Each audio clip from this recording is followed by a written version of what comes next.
हरतालिका तीज का व्रत जितना महत्वपूर्ण है, उतना ही व्रत का पारण यानी व्रत खोलना भी महत्व रखता है। सुहागिन महिलाओं के लिए ये व्रत बेहद खास होता है। इस व्रत को कुंवारी लड़कियां भी रखती हैं।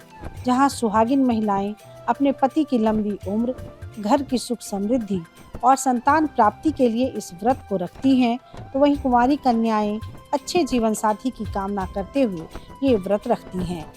इस दिन मां पार्वती और भगवान शिव की पूजा अर्चना की जाती है। ऐसा माना जाता है कि सच्चे मन से उनकी आराधना करने से सारी कामनाएं पूरी होती हैं।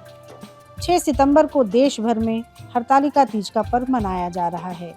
आज के दिन सूर्योदय से लेकर रात को प्रदोष काल में पूजा करने तक व्रत रखने का रिवाज है। कई जगहों पर दूसरे दिन सूर्योदय के बाद ही महिलाएं अन्न ग्रहण करती हैं।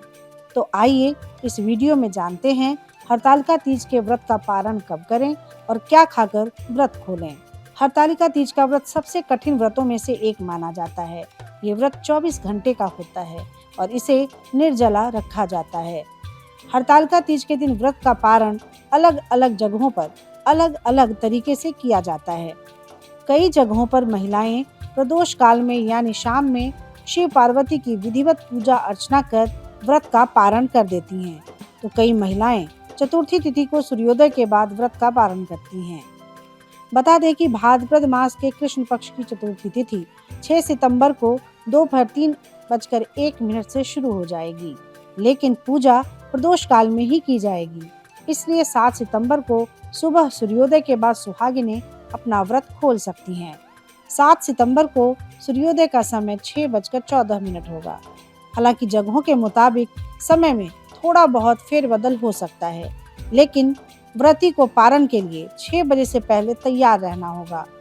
इसके लिए हरतालिका तीज के अगले दिन सूर्योदय से पहले जाग जाएं और सभी दैनिक कार्यों से निवृत्त होकर स्नान कर लें।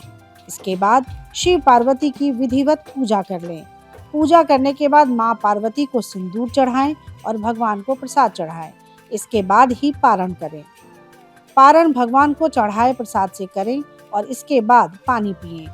अगर आप चाय पीने के शौकीन हैं तो खाली पेट इसका सेवन करने से बचें। इसके साथ बिस्किट या मखाने खाएं। व्रत खोलते समय एक बात का ध्यान रखें कि अपना व्रत नमक युक्त खाने, लहसुन प्याज या फिर तले भुने चीजों से न खोलें।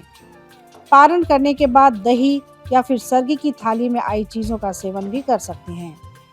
पारण के समय खट्टे फल और मैदा खाने से भी बचें।